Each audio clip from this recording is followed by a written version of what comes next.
Good morning, everybody. It's a beautiful chilly day here in Maryland. It's about 30 degrees, but the cold days are great days to come out and look for sea glass. We are on one of the many beaches on the Chesapeake Bay here, and you can find sea glass on just about every beach. And we are going to show you today how you can look for sea glass and what to look for. First, I'm going to show you at the high rack line, so where the high tide reaches, you'll find lots of shells and stones, and if you look close, you will find lots of sea glass. So you can see here there's nicely frosted pieces of white or clear, very nice larger pieces.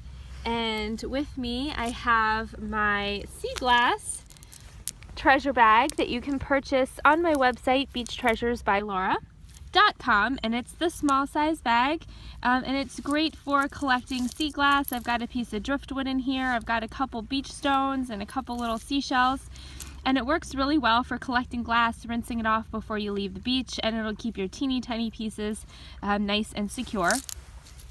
And here we have a really pretty piece of green. Green is more uncommon here, but we do find some pieces of green as well.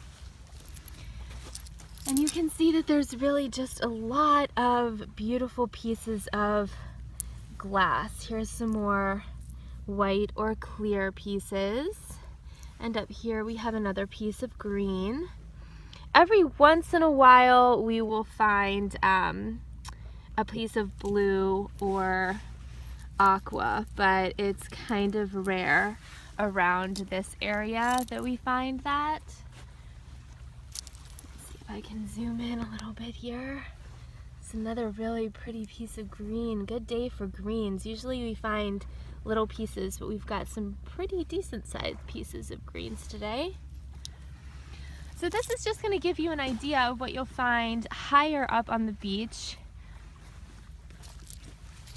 Here's a nice piece of driftwood. I do love collecting pieces of driftwood. I am kind of a little driftwood collector. Here's another piece of green, nicely frosted pieces.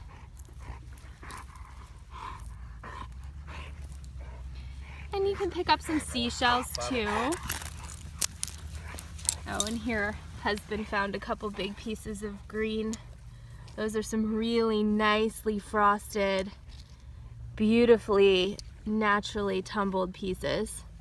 And here is also a very, very old piece of aqua. If you guys can see the ridges, you might notice that this is from an original Coca-Cola bottle. So a lot of times we are able to ID the pieces of glass and date them back.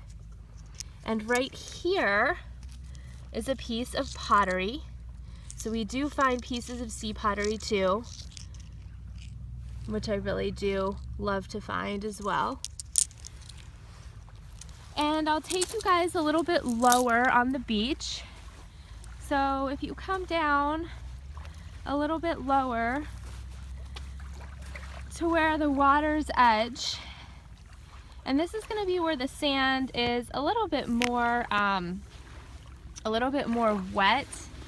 And so some of the pieces may not seem as smooth or frosted because they are actually in a wet state, but once they dry, you'll be able to see that they're really nicely frosted. And here's some more here. Really nice few pieces.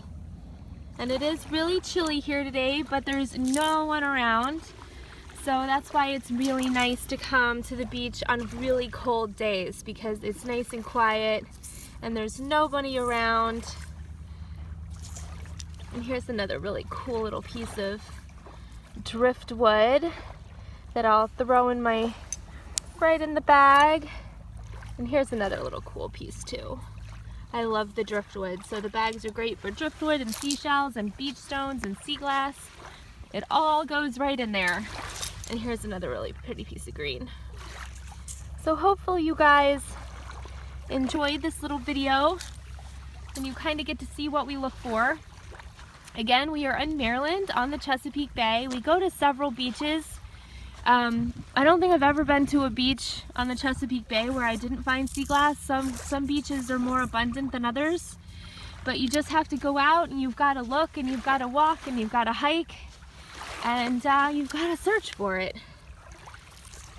And you will find beautiful pieces of sea glass. So I hope you guys enjoy your day, and I'll talk to you again soon. Bye-bye.